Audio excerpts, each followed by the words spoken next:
next up, ladies and gentlemen, is going to be a fireside chat. Like, you need to up-level your energies. That is what our speakers demand as well.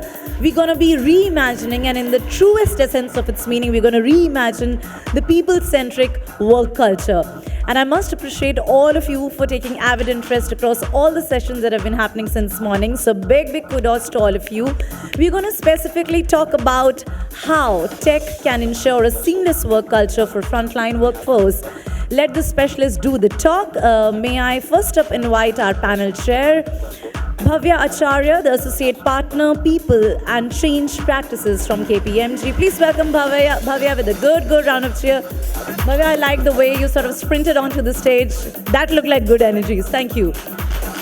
Conscious of the timing, right? And I am such like, I'm the one sort of just definitely keeping my discussants on toes. Let's also welcome your speakers on the stage there, our fireside chat speakers. Let's welcome Nilabh Kapoor, the Chief Operating Officer, Enterprise BetterPlace. With a round of cheer, ladies and gentlemen. I didn't hear the applauses. Keep up those endorphins going in. Let's also welcome Rashmi Nagori, the Chief Human Resource Officer from Edelweiss Wealth Management. With a good round of cheer, Rashmi. Been seeing you since morning. So good to be greeting you on the stage as well. Thank you for the warmest smiles. Let's welcome Vishal Kukreja, Head HR from RBL Bank. Vishal, hi. Thank you for joining us. And Bhavya, we know we are in safe hands. All over to you. Thank you.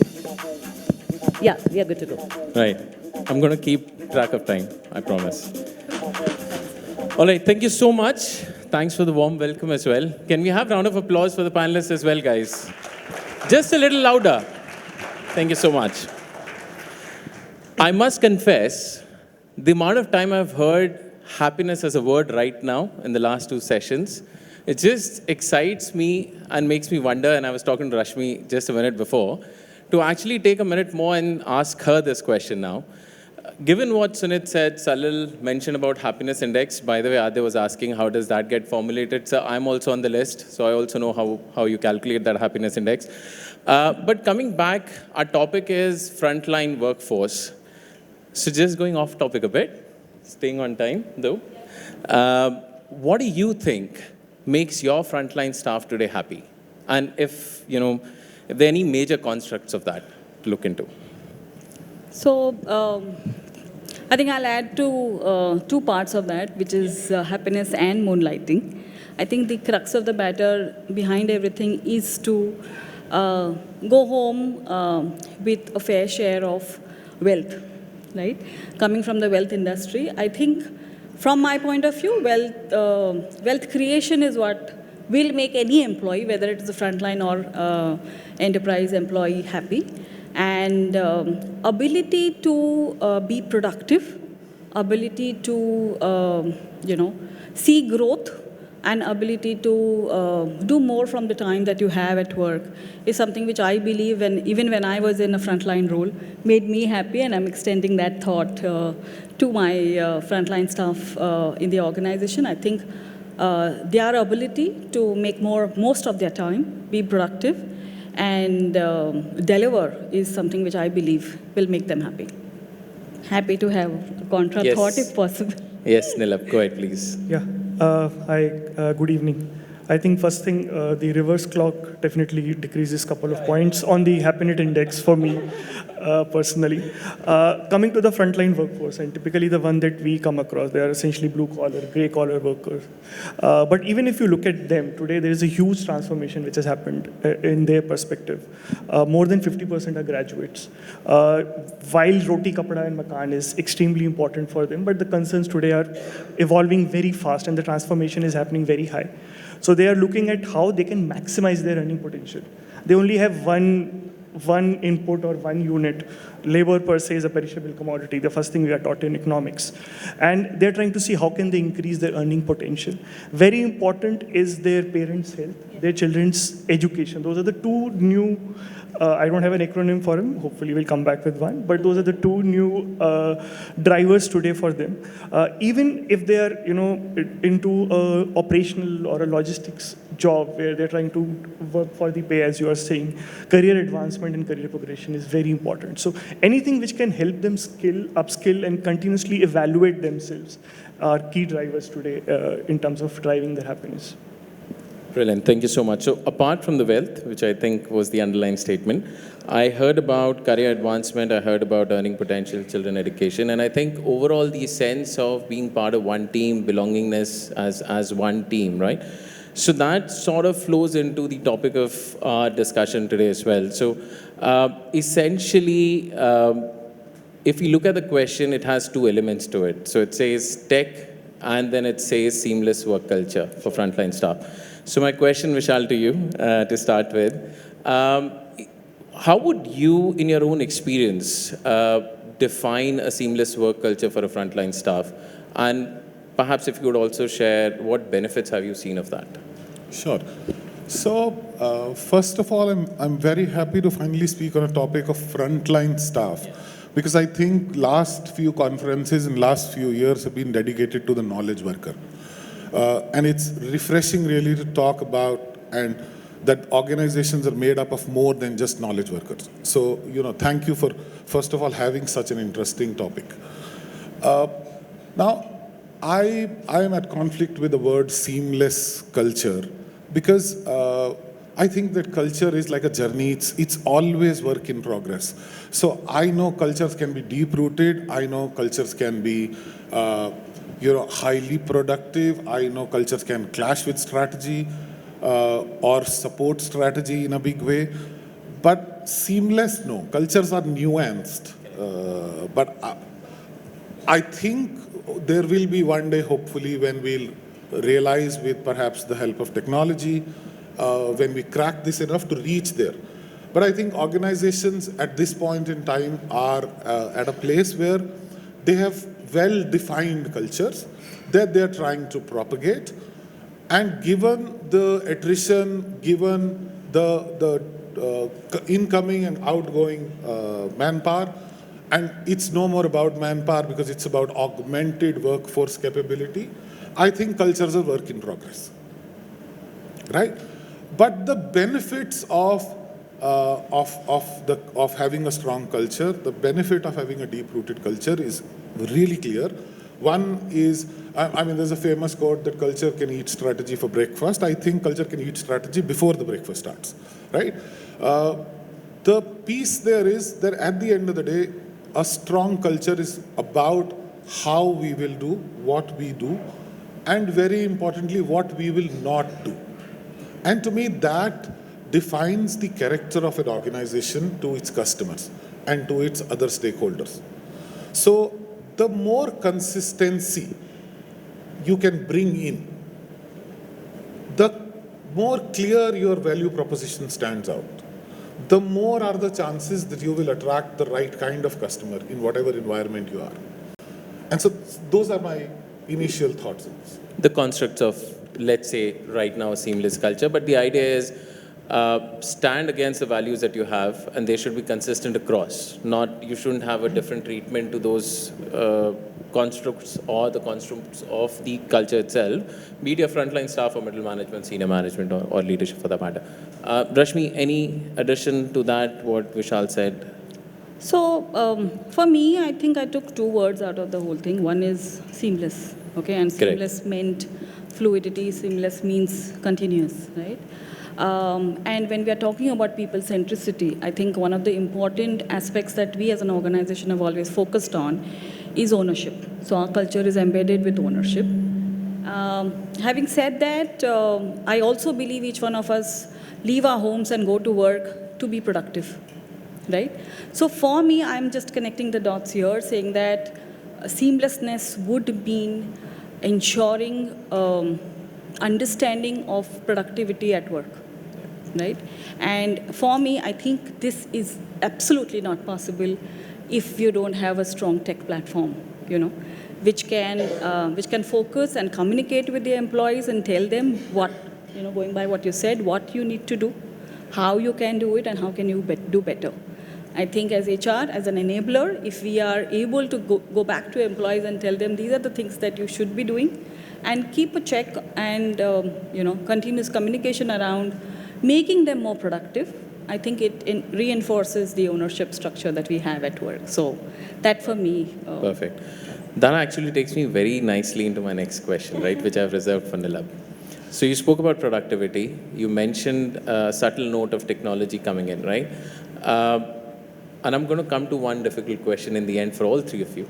But before I touch upon that, I know, Nilabh, I have seen some of the researches and the documents that you guys have published as well from your organization. And there is, and I think within this room also, a wider acceptance that technology is pacing up quite quickly, right? And every day there are newer technologies, newer interventions coming in, which can support not just, the wider set of employees, but specifically for frontline staff as well. So, in your own experience, and if you guys also want to add your nudges to it, if let's say we were to take a view of establishing seamless culture within an organization, the journeys that perhaps you guys have already gone through, are going through, Vishal, to your point, it's any which was an ongoing initiative, where do you feel technology can help such organizations the most? And in your own experience again, are there any learnings or areas of caution that one should keep in mind as they go about looking into technology as a helper? Agreed. I think a very interesting and important question. I think I'll first try and reflect on what the other speakers are also saying. Absolutely. Culture is not a one-size-fits-all kind of a definition and a WIP. We need to look at it. But let's go a bit deeper into the frontline worker that we are talking about in today's space. And it would be across different industries, different roles, and very different examples and nuances that you will see. One will be a delivery worker or an operational worker who will hardly have a supervisory layer, a supervisor managing 50 to 250 people, not maybe an office to go to also. And this is also the same person who is actually a very important part of your customer experience. So it's very important that you are able to imbibe these people into your seamless worker. So when we talk about a frontline worker like this, across different examples, the employee experience, and it starts with the employee experience and employee engagement. That becomes the most important aspects that are there. And a lot of time we have seen, the important aspects are the baby steps you take. When this person is supposed to start from day one and reach an onboarding site where the hiring was done by somebody else, and while the onboarding site is somewhere else, how do you try and stitch those things together? That's when technology can play a very important role to manage touch points for these workers as they go through their journey. And the most important aspect is my onboarding or my day one at work. So what we have seen from a technology perspective, if I'll try and straight away jump to a solution, is that technology can help in terms of ensuring that the journey is seamless. What we now say is digital onboarding, and has been heavily adopted during the pandemic period. All the documentation is placed. The first thing that is there is the hygiene aspect. My salary will hit on the 30th because my bank verification is also automated. I have my retirals moved or in place. Familiarization with work. Micro-learning in the morning I was listening about, and there were two schools of thought on hyper-personalization and micro-learning. They're also extremely critical when we're talking about the frontline worker, because they don't have time. They need to be productive on day one, day two, or from both sides. Otherwise, the stickiness will also not come in. They will jump to something else, because every day trying to make a certain amount of, a productive day becomes very critical for them. So familiarization with their work so that they're productive on day one. And lastly would be work alignment and knowing the team. That's also where, for very large organizations, they have started using chatbots to try and see from hiring the journeys there, they are in touch with the organization culture and they are aligned with what the team is expecting. So. Perfect. So there's, again, from the world I come in, right? There are a lot of these new jargons that we all keep coming up with. There's a concept called touchless hiring, humanized bot hiring. And I think while we do talk about it, I do feel the element of a human interaction is still very relevant and important, right? And you touched upon the part of team engagement, familiarizing people with work.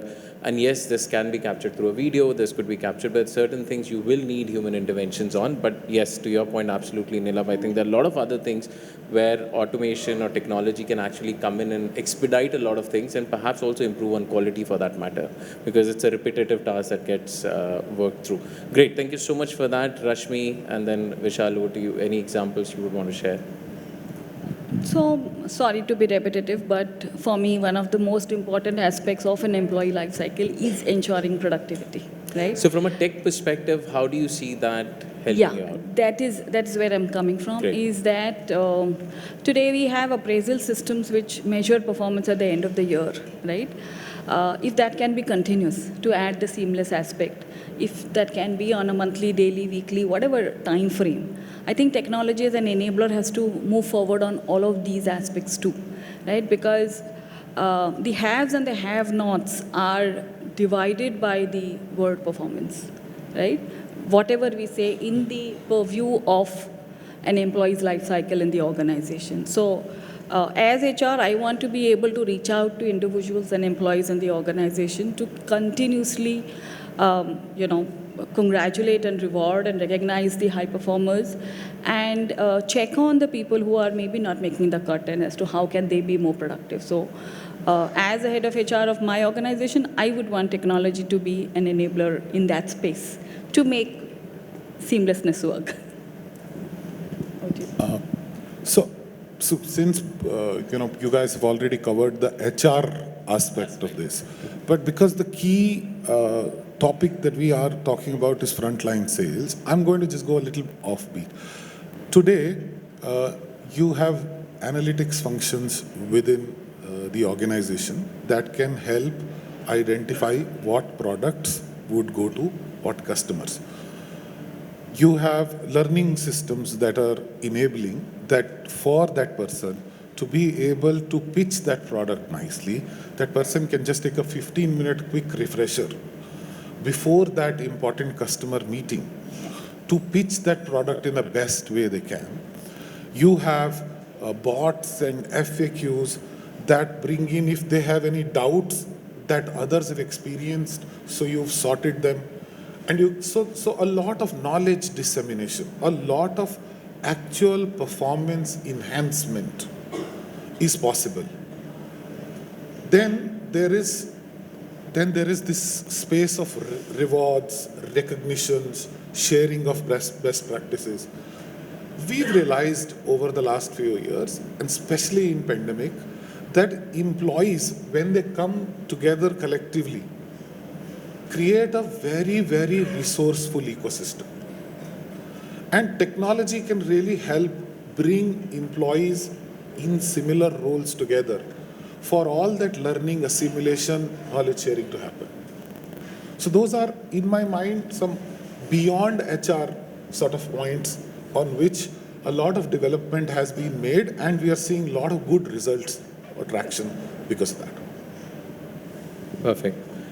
So I think we touched upon all of them, and we might touch upon again all of them. And the reason why I say that, I think one of the gentlemen in the audience asked a question around gig aspect. And I think there's no denial. In India, and this is not a new concept, it has started to come up and it has aggressively grown now in the last 2-3 years to a point where I feel it's a 17% growth rate, hitting $455 billion sort of an economy. And in frontline staff in India has an impact of 91.9 million workforce coming in, right?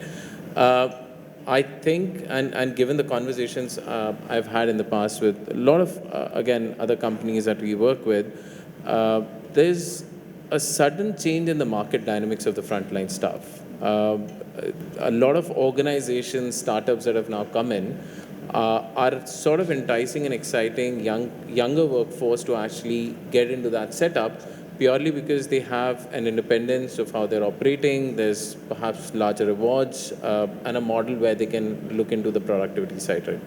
So coming to our industries and with your respective industries, what I want to know is a two-part question.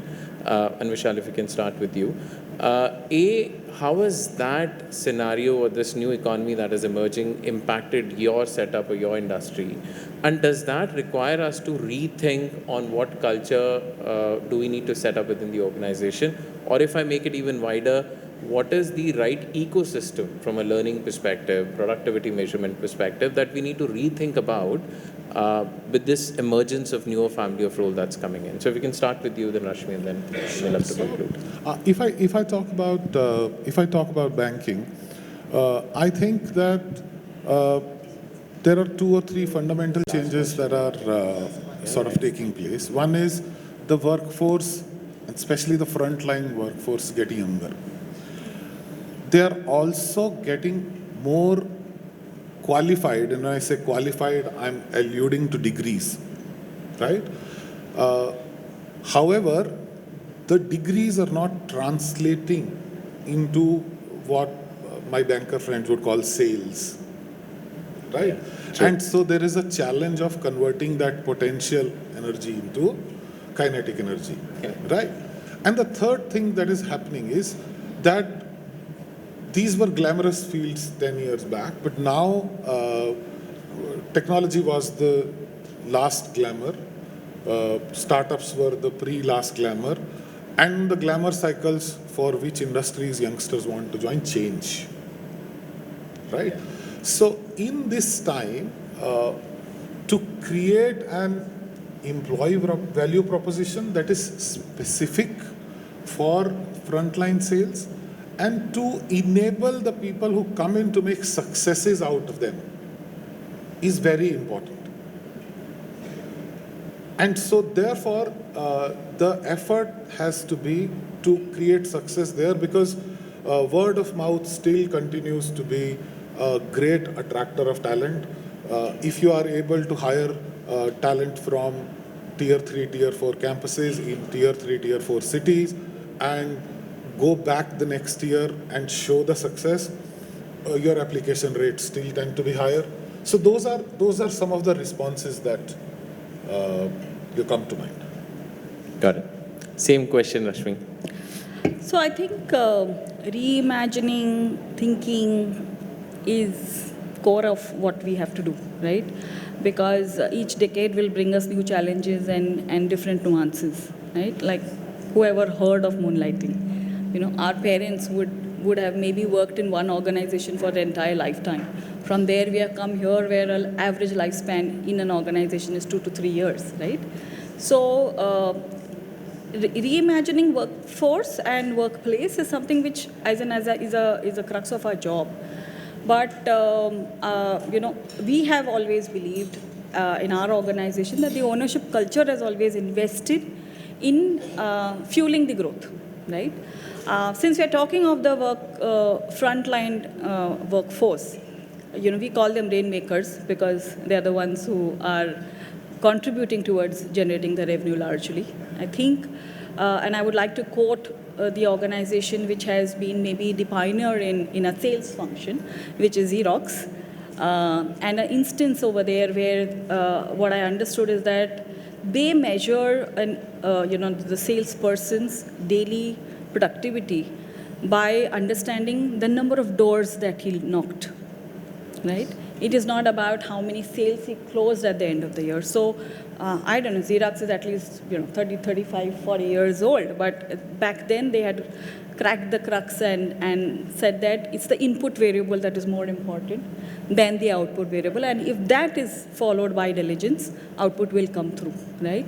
So I'm just connecting these aspects that reimagining and thinking of new aspects is important while we continue to keep things simple, right? So it would be at the foundation of simplicity is all I would want to add. Perfect. No, thank you so much. With that, I'm again going to bring back the focus because I know you have a lot of study material and research in that space.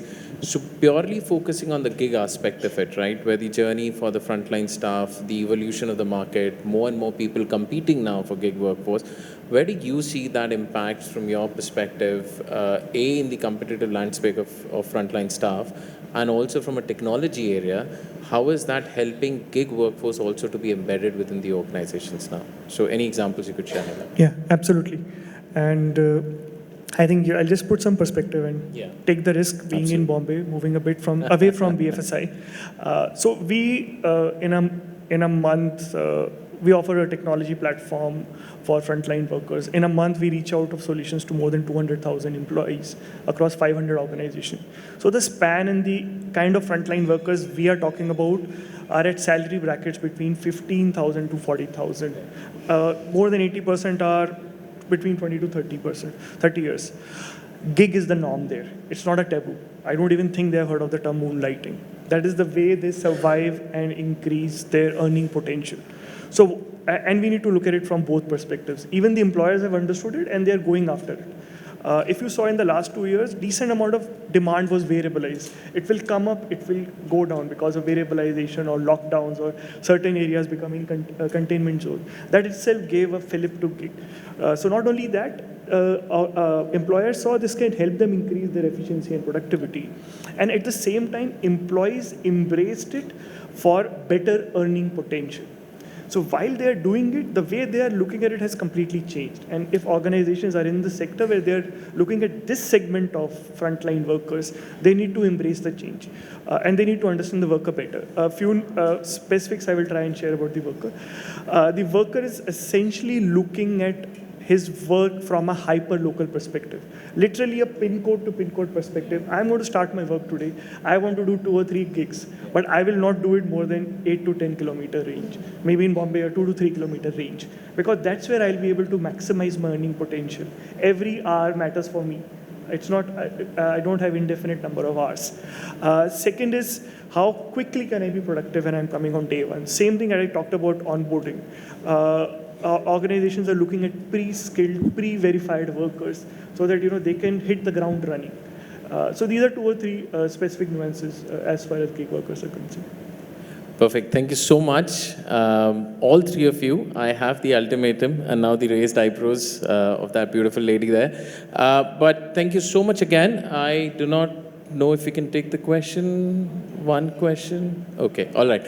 So any questions offline, our esteemed panelist will be here. So happy to also help you with any question. But thank you so much for your patient hearing and thank you so much for your time. Thank you.